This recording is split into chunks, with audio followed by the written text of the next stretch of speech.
Hello, everybody. Good morning, good afternoon, perhaps even good evening or good night, depending on where you are. In my part of the world, it's Friday, the 8th of August, and it's dark, and it's windy. I'm standing in front of my kitchen window because I'm decided to prepare my tea early. I'm not going to cook it. I'm just going to get it ready. So I'm doing that, chopping an onion and looking at the wind whip everything around in the garden. It's supposed to be like this because I've checked the long-term forecast for like the next 3 days. So, I'm not going to bore you with more pictures of what it looks like, but I can say that the repair work I did a couple of days ago, since it's windy again, it's not helping much. It didn't help much. Everything's being undone. But, hey ho, there's not a lot I can do about the force of Mother Nature. So, if you are my age, and possibly if you're American, the name of director Roger Corman will be familiar to you. Roger Corman made these absolutely wonderful B-movies in the 50s and 60s. And one of the B-movies he made was the original Little Shop of Horrors, which was actually Jack Nicholson's first screen role. So last night, I stumbled on a Roger Corman movie that I missed, and I thought I had seen all of them. And this was called Bucket of Blood, and it was delightfully cheesy. Something I noticed while watching Bucket of Blood is that the music was the same as the soundtrack that was used for Little Shop of Horrors. That dee-dee-dee-dee-dee-dee-dee-dee-dee, which was okay. This film, it took place in the era of the beatniks, and most of the action took place in a beatnik club called the Yellow Door. And it's centered around a busboy named Walter Paisley, who wanted nothing more than to be accepted by the beatniks as a true artist. This place was frequented by beat poets and sculptors and painters and supposedly good people from the suburbs who wanted to see, they thought it would be thrilling to see beatnik life. Anyway, most of the artists who frequented the club ignored Walter. He was, after all, only a busboy. But there was one artist, Carla, who was a painter, who was kind to him. So, of course, Walter mistook that. He had a little shithole of a room that he rented. I guess you could call it a studio because it was all in one. And a landlady named Mrs. Switzer. And she had a cat named Frankie. So one day, after a hard day of being insulted in the club, Frankie went home and his landlady says, "Have you seen my cat? If you see him, tell him I have a nice piece of halibut for him." And Walter was like, "Please, it's a cat." So he goes in his little flat and discovers he has a package and opens it up all excited and it's a huge mound of clay that he had ordered. So he's sitting there, kneading the clay, trying to figure out what kind of statue he should make. What kind of sculpture? What can he do with this clay? When he starts hearing his landlady's cat yowling.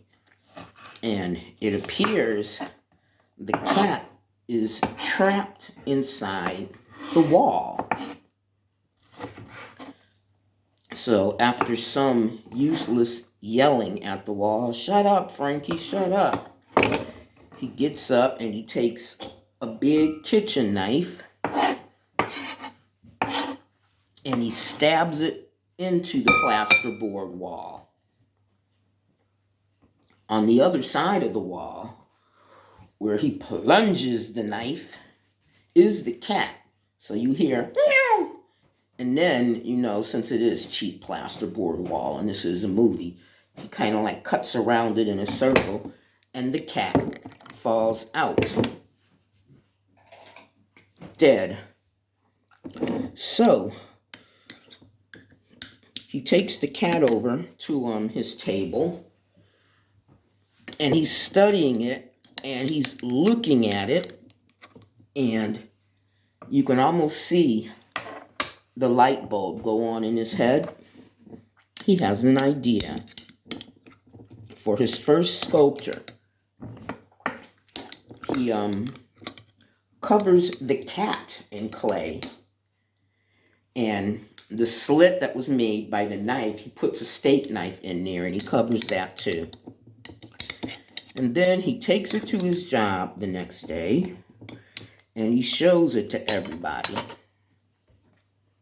And they're like, "Dude, this is cool.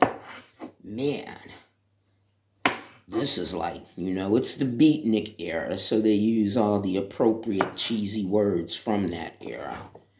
And all of a sudden, he's an overnight celebrity. All of a sudden, he's not just Walter the busboy anymore. He's Walter, the far-seeing sculptor. And the club's owner tells him, "Go home and make more sculptures." So, he's sitting there. Let me back up. The club is under investigation by the local police. Two of the people who frequent the club as beatniks, they're not actually beatniks, they're undercover cops because they got a report of narcotics being sold there. So, he goes back home and he's kneading the clay, trying to figure out, what can I make next? I'm not going to kill another cat. I don't want to kill anything at all. And there's a knock at the door, and he opens it, and it's one of the patrons of the club who's actually an undercover cop. And he's questioning Walter about the drugs in the club. And then he changes the conversation to the cat, because this guy accidentally, on his way out the door of the club before going to go see Walter, he knocks it over off the table where it's being displayed. And some of the dried clay cracks, and he sees that underneath there is a real cat. So animal cruelty is still against the law. So he's like, "I know how you made that cat. And that's it. You're under arrest, cruelty to animals." So Walter panics, and he just happens to have a skillet on top of his stove, and he picks it up, and he hits the undercover cop in the head with it. And of course, the guy dies immediately from traumatic brain injury. Well, he has to get rid of the corpse, doesn't he? So I don't need to tell you, He covers him up with clay and everything, and then he takes it to the club the next day as his latest statue, a life-size statue. And when they ask him what the name is, he says, "The Murdered Man." So you kind of get the way the film goes. And the girl that he liked, the painter, Carla, she's now really impressed with him. And she kisses him one day. And from that, he takes it to mean that she loves him and would be amenable to a relationship. However, when he proposes, she says, "Oh no, I don't want to marry you." He said, "But you kissed me."